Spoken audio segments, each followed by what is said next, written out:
প্ৰথম কথা জুবিন গাৰ্গ হৈছে জাতিৰ গৌৰৱ আৰু মই আমাৰ অসমীয়া মানুহৰ আবেগ মানে মই কি ক'ম, এইটো এটা নতুন আবেগ অসমীয়া মানুহৰ, যোনটো মানে আমি কোনো ধৰণে মেজাৰ কৰিব নোৱাৰোঁ, আমি মূল্যায়ন কৰিব নোৱাৰোঁ।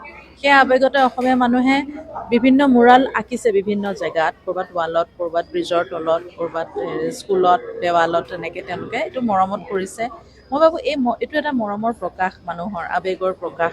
আৰু যাক তাক নাই কৰা, তেওঁলোকে আমাৰ জাতিৰ গৌৰৱ। জুবিন গাৰ্গ যি বিশ্ব মানচিত্ৰত গোটেই অসমখন জিলিকাই থৈছে।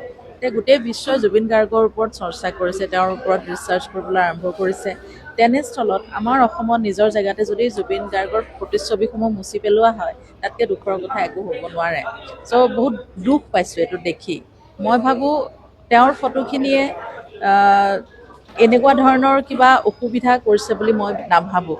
আৰু এইখিনি গোটেই ফেনখিনি, অনুৰাগীখিনিয়ে নিজৰ আবেগেৰে অংকন কৰা চিত্ৰ, সেইটো কোনেও কাকো স্পনচৰ কৰি জোৰ কৰি অঁকা বস্তু নহয়, এইটো স্বতঃস্ফূৰ্তভাৱে চবেই কৰিছে।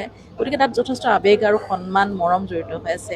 এই কথাখিনি যাতে যত্ন লয় প্ৰশাসনে, সেইটোৱে মই বিচাৰিম। আৰু চৰকাৰৰ ক্ষেত্ৰত মই একো কমেণ্ট কৰিবলৈ মই নিবিচাৰোঁ, কাৰণ এইখন মহাৰিছে প্ৰশাসনৰ দায়িত্বতে আছে এইবিলাক বস্তু। কাৰণ চৰকাৰ অকল এটা জেগাৰ নহয়, তেওঁলোকে গোটেই অসমখনৰ বিভিন্ন ডিপাৰ্টমেণ্ট ভগাই দিছে। গতিকে চৰকাৰৰ ওপৰত মই একো কমেণ্ট কৰিবলৈ নাযাওঁ। আমি চৰকাৰৰ পৰা যথেষ্ট সহায় সন্মতি পাইছোঁ, সেইটো কাৰণে আমাৰ কেছটো বহুত সুন্দৰভাৱে আমাৰ আগবাঢ়িছে। গতিকে তাত মই একো ক'বলৈ নাযাওঁ। কিন্তু মই প্ৰশাসনলৈ এটা অনুৰোধ, যাতে এনেকুৱা ধৰণৰ মুৰালবিলাক ৰাখক তেওঁলোকে, কাৰণ তাত এইটো এটা স্বতঃস্ফূৰ্ত, এইটো এটা অনুভৱৰ প্ৰকাশ মানুহৰ, যোনখিনিয়ে আচলতে বাহিৰৰ মানুহে দেখিলে ভালহে পাব।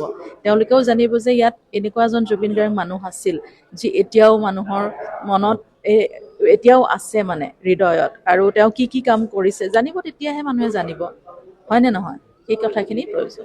জুবিন গাৰ্গৰ দৰে এক সত্তাক যেতিয়া মানে নিশ্চিহ্ন কৰিব বিচৰা বুলিও নকওঁ, কিবা কাৰণত সেইটো কৰিলে। আৰু এতিয়াতো মৃগেন শৰণীয়া ডাঙৰীয়াই কৈছে যে তেওঁলোকে তেনেকুৱা কোনো ধৰণৰ অৰ্ডাৰ পাছ কৰা নাছিল, সেয়া ৰং মিস্ত্ৰীজনৰহে ভুলৰ কাৰণে তেনেকুৱা ঘটনা এটা হ'ল। যদি ভুলতেই হৈছে, ভুলবশতঃ, তেতিয়াহ'লে সেইটো শুধৰণিৰ এটা পথ আছে। গতিকে সেইটো শুধৰণি সোনকালে হওক।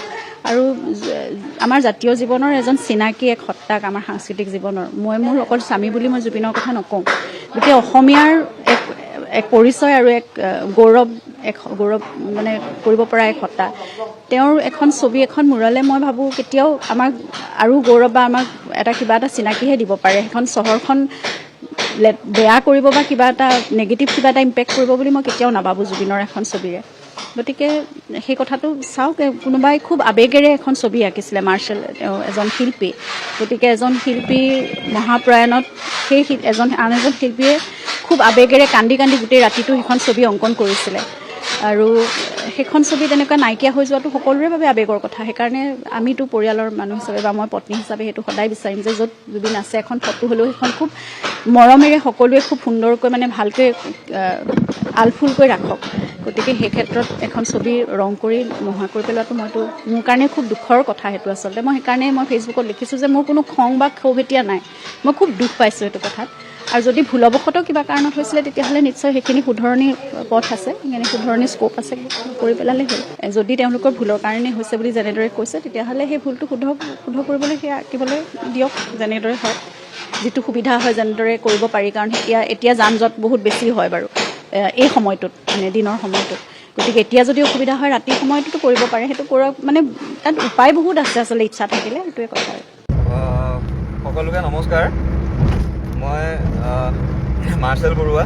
আজি প্ৰায় এমাহমান ধৰি শিৱসাগৰত আছিলোঁ, তাত কাম চলি আছিলে। আৰু কালি গুৱাহাটীলৈ বুলি আহিছিলোঁ, আহি দেৰি হোৱাৰ বাবে যোৰহাটত থাকিব লগা হ'ল। আৰু থাকি ৰাতি হঠাৎ ফোন অহা আৰম্ভ হৈছে যে গম পাইছোঁ জুবিনদাৰ অঁকা ছবিখন মোহাৰি পেলালে। যোৱা বছৰ যেতিয়া জুবিনদা যেতিয়া ঢুকাইছিলে, সেই খবৰটো পাই সেই সময়ত অকল মই বুলিয়ে নহয়, সকলো আমি গোটেই অসমৰ মানুহৰ চকু পানী সকলোৱে কান্দিছে, দুখ কৰিছে। আমি নিজেও অত্যন্ত দুখত আছিলোঁ সেইদিনা। তাৰ মাজতে ছবিখন আঁকিছিলোঁ, আৰু ছবিখন অঁকাৰ মাজত মোৰ এক্সিডেণ্টো হৈছিলে। তাৰ কাৰণে ছবিখন ভবাৰ ধৰণে সম্পূৰ্ণ কৰিব নোৱাৰিলোঁ। কিন্তু তথাপিও পিছত পৰিকল্পনা কৰিছিলোঁ যে ছবিখন কমপ্লিট কৰিম। সময় সুবিধা নিমিলিলে বাৰু যি কি নহওক এই গণেশগুৰিৰ সেই যিখন ফ্লাইঅভাৰ তাৰ সেই পোষ্টটোত আগতে বহুতবাৰ ছবি আঁকিছোঁ আজিলৈকে এইখনৰ প্ৰায় 3বাৰ মোহাৰা হৈছে মোৰ ছবি আপোনালোকে বহুতে চাগে গম পায় গিবনক লৈ যেতিয়া ছবি আঁকিছিলোঁ তেতিয়া সেই ছবিখন মোহাৰি পেলাইছিলে তাৰ আগত হুৱেৰ ইজ ডেম'ক্ৰেচি বুলি এখন ছবি আঁকিছিলোঁ সেইখন ছবি মোহাৰি পেলাইছিলে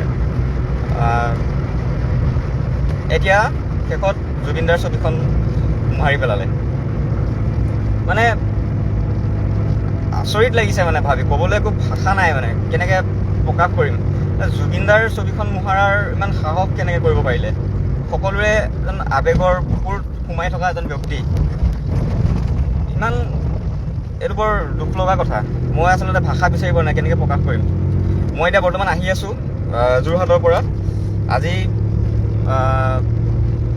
আবেলি 4টা বজাত সেই জেগাটোত আকৌ ছবি আঁকিম জুবিনদাৰ মই সকলোকে অনুৰোধ জনাইছোঁ যে আপোনালোক আহক আকৌ তেখেতক আমি ছবিৰে জীয়াই ৰাখোঁ আকৌ বাৰে বাৰে মোহাৰি যাব আমি বাৰে বাৰে আঁকি যাম জুবিনদাক মোহাৰি পেলাব এইটো আমি সহ্য কৰিব নোৱাৰোঁ কেতিয়াও ঈশ্বৰপুত্ৰ জুবিন গাৰ্গৰ এই প্ৰতিচ্ছবিখনে ইমান কৰ্তব্যময় কৰি আছিলেনে গুৱাহাটী মহানগৰখন যাৰ বাবে গুৱাহাটী ফ্লাইঅভাৰৰ তলত জুবিন গাৰ্গৰ প্ৰতিচ্ছবিখনৰ ওপৰত পাৰ্পল কালাৰ কৰি দিবলগীয়া হ'ল যিজন ব্যক্তিয়ে যাৰ নিৰ্দেশত এই প্ৰতিচ্ছবিখনৰ ওপৰত ৰং খানি দিয়া হ'ল সেই ব্যক্তিজন কেতিয়াও অসমীয়া হ'বই নোৱাৰে জুবিন গাৰ্গৰ এখন প্ৰতিচ্ছবিত আপোনালোকে ৰং খানিব দুখন প্ৰতিচ্ছবি ৰং খানিব আপোনালোকে হয়তো জুবিন গাৰ্গৰ ক'ৰবাত যদি ডাঙৰ বেনাৰ পোষ্টাৰ লাগি আছে তাৰ ওপৰত আপোনালোকৰ বেনাৰ পোষ্টাৰ লগাব আপোনালোকৰ সেইবোৰ বেনাৰ পোষ্টাৰ হয়তো ক'ৰবাত ডাইনিং কভাৰ হ'ব কাৰোবাৰ বেডৰুমত সৰু ল'ৰা ছোৱালী মোটা ফটাকানি হ'ব কিন্তু জুবিনদাৰ যিখন প্ৰতিচ্ছবি সেই প্ৰতিচ্ছবিখন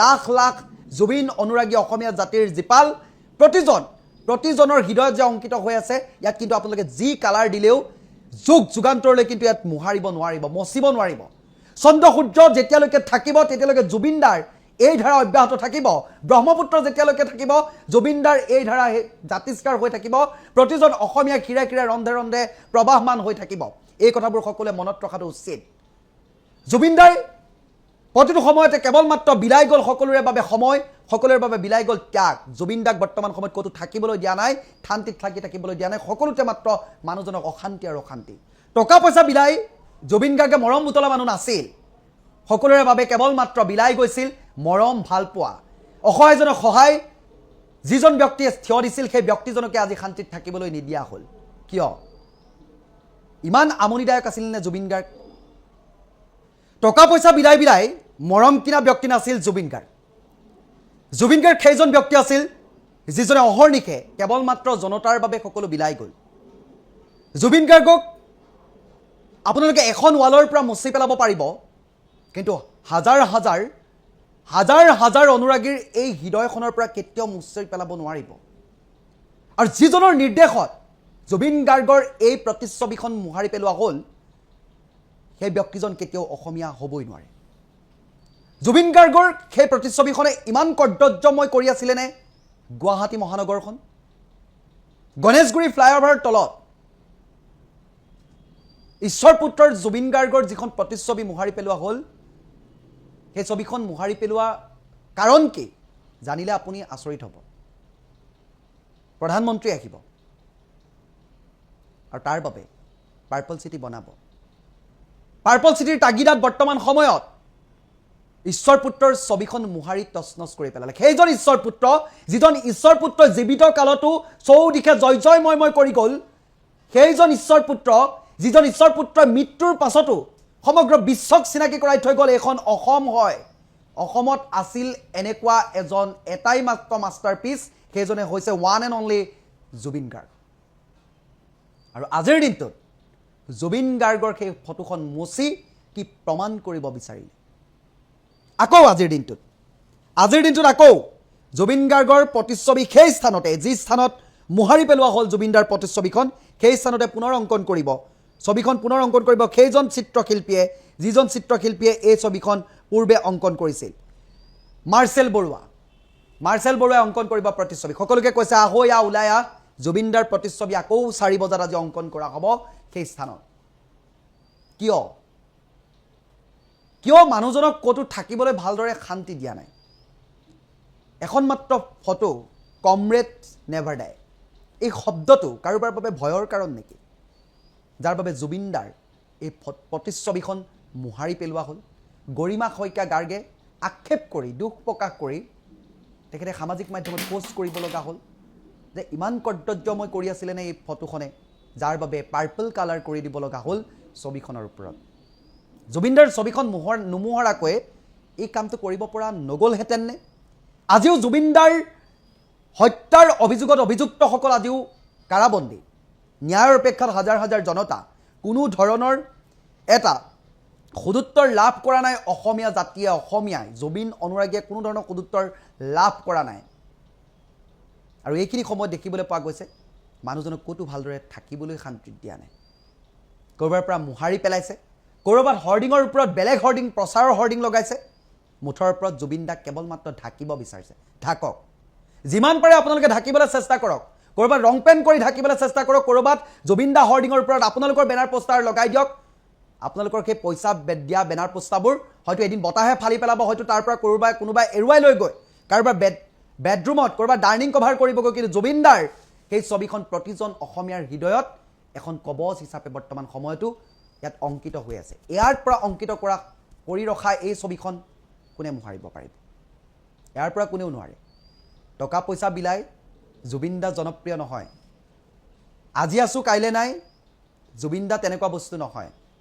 জুবিন দা সেইজন শিল্পী যিজন শিল্পী যুগ যুগ যুগ যুগান্তৰলৈকে, যেতিয়ালৈকে চন্দ্ৰ সূৰ্য থাকিব তেতিয়ালৈকে জুবিন দা প্ৰবাহমান হৈ থাকিব। যেতিয়ালৈকে ব্ৰহ্মপুত্ৰ থাকিব তেতিয়ালৈকে জুবিন দা বোৱতী সোঁতৰ দৰে সদায় বৈ থাকিব, সকলোৰে হৃদয়ত প্ৰবাহমান হৈ থাকিব। সকলো অসমীয়া জাতিক জাতিষ্কাৰ কৰাৰ যি পণ লৈছিলে ঠিক সেইদৰে থাকিব। এখন প্ৰতিচ্ছবি মোহাৰিব আপোনালোকে, দুখন প্ৰতিচ্ছবি মোহাৰিব। জুবিন দাৰ লাখ লাখ অনুৰাগীৰ হৃদয়ত আঁকি থোৱা সেই প্ৰতিচ্ছবিখন আপোনালোকৰ সেই পাৰ্পল ৰঙেৰে মচিব কিন্তু কেতিয়াও নোৱাৰিব।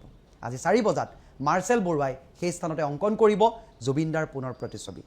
আশা কৰিছোঁ সকলো ওলাই আহিব মাৰ্চেল বৰুৱাক সহায় সহযোগিতা কৰিব।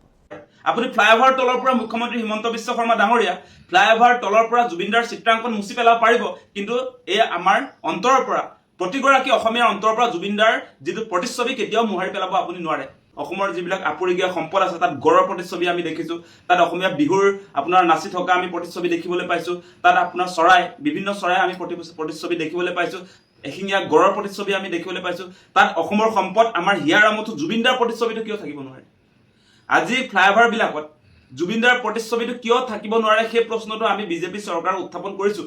সেই ফটোখন থাকিলে, সেই চিত্ৰখন থাকিলে জাপানৰ প্ৰধানমন্ত্ৰীয়ে বেয়া পাব বুলি আপোনালোকে সেইখন মুচি পেলালে নেকি? নে জুবিনদাক আপোনালোকে সঁচা সঁচিকে বেয়া পায়? মানে মানুহৰ সন্মুখততো আপোনালোকে আচল অনুৰাগী বুলি কয়, এতিয়া আকৌ জুবিনদাৰ আপোনাৰ ফ্লাইঅভাৰৰ তলত থকা যিখন চিত্ৰ, সেই চিত্ৰখনকো আপোনালোকে আচলতে চাব নোৱাৰা হ'ল। আপোনালোকৰ আচলতে জুবিনদাৰ প্ৰতি সঁচা প্ৰীতি, সঁচা ভালপোৱা আছেনে নাই হিমন্ত বিশ্ব শৰ্মা চৰকাৰৰ? সেই প্ৰশ্নবিলাক আজি উত্থাপন কৰিছোঁ। আজি গৰিমা বৌৱে প্ৰশ্ন উত্থাপন কৰিছে যে কি যুক্তি আছে আচলতে যে সৌন্দৰ্যবৰ্ধন কৰক, তাত কাৰো আপত্তি নাই, কিয় আচলতে জুবিনদাৰ সেই চিত্ৰখন আচলতে মুচি পেলাব লাগে? সেই প্ৰশ্নবিলাক এনেই আমি উত্থাপন কৰা নাই। গতিকে আমাৰ কথা স্পষ্ট, এনেকৈ কোনো কাৰণতে কেৱল আপোনাৰ গুৱাহাটীতে নহয়, অসমৰ বিভিন্ন প্ৰান্তত ফ্লাইঅভাৰত আমি জুবিনদাৰ আপোনাৰ #JusticeForJubin বুলি তেনেকুৱাও বহুত চিত্ৰাংকন আছে। গুৱাহাটীতো কেইবাখনো চিত্ৰ অংকন কৰা হৈছিলে জুবিনদাৰ ন্যায়ৰ দাবীত, আৰু সেইটোতো আপোনাৰ #JusticeForJubin নাছিলেই, তাত কেৱল কমৰেড নেভাৰ ডাই, কমৰেড নেভাৰ ডাইটোতে তেওঁলোকে আচলতে আপত্তি কৰিছে। সেইটোৱে মই বুজি পাইছোঁ, কাৰণ জুবিনদা লেফটিষ্ট আছিলে, তেওঁ নিজকে কমিউনিষ্ট বুলি ঘোষণা কৰিছিলে, আৰু সেই কথাটো বিজেপি চৰকাৰে নিশ্চিতভাৱে বেয়া পাইছিলে। আপোনালোকে নিশ্চয় দেখা পাইছে যে যিটো সময়ত আমাৰ অসমৰ প্ৰায়বিলাক শিল্পী বিজেপিৰ লগত চামিল হৈ গৈছিলে, সেই সময়ছোৱাত জুবিনদাই ঘোষণা কৰিছিলে যে মই কংগ্ৰেছৰ লগতো নাই, বিজেপিৰ লগতো নাই, মই হৈছোঁ ছ'চিয়েল কমিউনিষ্ট। সেই কথাটো কোৱাৰ কাৰণেই মানে এতিয়া জুবিনদাৰ সেই চিত্ৰাংকন কমৰেড বুলি যিহেতু জুবিনদাক তাত উল্লেখ কৰা হ'ল, জুবিনদাই নিজে নিজক কমৰেড বুলি কৈছে। সেইটো মাৰ্চাল বৰুৱাইতো কোৱা নাই, মাৰ্চাল বৰুৱাই সেই কথাটো কোৱা নাই, জুবিনদাই নিজক নিজে কমৰেড বুলি ঘোষণা কৰিছে। আৰু তেওঁ বাওঁপন্থী, সেই কথাটো আপোনালোকে নিশ্চয় দেখিছে, তেওঁ কমিউনিষ্ট বুলি নিজকে কৈছে। গতিকে সেই কথাটোত আপোনালোকে আপত্তি কৰিলেও জুবিনদা কমিউনিষ্টে, আৰু সেইটো আপুনি বদলাব নোৱাৰে। আপুনি ফ্লাইঅভাৰ তলৰ পৰা মুখ্যমন্ত্ৰী হিমন্ত বিশ্ব শৰ্মা ডাঙৰীয়া ফ্লাইঅভাৰ তলৰ পৰা জুবিনদাৰ চিত্ৰাংকন মুচি পেলাব পাৰিব, কিন্তু এই আমাৰ অন্তৰৰ পৰা, প্ৰতিগৰাকী অসমীয়াৰ অন্তৰৰ পৰা জুবিনদাৰ যিটো প্ৰতিচ্ছবি কেতিয়াও মোহাৰি পেলাব আপুনি নোৱাৰে। কমৰেড নেভাৰ ডাই এই শব্দটো আমাৰ মনত আছে, জুবিন দা আমাৰ মনত আছে। জুবিন দাক আপুনি মচি পেলালেও এই আপোনাৰ ফ্লাইঅভাৰৰ পৰা আপুনি বনাইছে যে আপোনাৰ পইচাৰে বনাইছে বুলি ভাবিছে নেকি নাজানো, তাৰ পৰা আপুনি মুচি পেলাব পাৰিলেও জুবিন দা সদায় আমাৰ মনত অলৰ অচৰ হৈ সদায় চিৰযুগমীয়া হৈ থাকিব। আপুনি কেতিয়াও এনেকুৱা কাম কৰা উচিত নহয়। জাপানৰ প্ৰধানমন্ত্ৰী আহিছে বুলিয়ে গুৱাহাটীত কিবা পাৰ্পল চিটি নে কি বনাব বুলিয়ে এনেকৈ আচলতে জুবিন দাৰ প্ৰতিচ্ছবি মোহাৰি পেলোৱাটো কোনো অসমীয়া মানুহে আচলতে সহ্য কৰিব নোৱাৰে। সেই কথাটো স্পষ্ট কৰিছো। নাই তেনেকৈ নহয়, সেইটো আমি গম পোৱা নাই। আৰু কাৰণ আমি গুৱাহাটী পৌৰ নিগমৰ নামটো এনেই আহিছে, আমি ৰং চং কৰা নাই। আমি চাফ চিকুণ কৰোঁ, আমি নলাৰ মানুহ, জাবৰৰ মানুহ, আমি জাবৰ চাফা কৰি আছোঁ। ৰং আমি দিয়া নাই, কোনে মুচিছে একো নাজানো। আৰু তেনেকৈ চিত্ৰ তাতে কোনে আঁকিলে সেইটো আমি গম পোৱা নাই। আজি আহিছে তেওঁ, দেখিছোঁ আজি তেওঁ আকৌ আঁকিব বুলি কৈছে, সেইটো আমি নাজানো। সেইটোৰ পৰা মই বিৰত আছোঁ। নাই নাই, জি এম চি ৰং কৰা নাই, জি এম চিৰ ইমান পইচাও নাই ৰং কৰিবৰ কাৰণে। এইটো ডিপাৰ্টমেণ্ট ৱাইজ কৰিছে, কোন ডিপাৰ্টমেণ্টে কৰিছে নাজানো। এই ৰং কৰিছে আৰু যোনে কৰিছে কণ্ট্ৰেক্টৰে কিবা লেবাৰে কৰিছে চাগে, আজি মই গম নাপাওঁ। নাই নাই নাই, আমি তাতে নহয়, চিনাৰিতে নাই তাতে আমি। নাই নাই, গুৱাহাটী পৌৰ নিগম এটা জড়িত নহয়, আৰু মই গুৱাহাটী পৌৰ নিগমৰ কাৰ্যৰ লগত কামৰ লগতে জড়িত।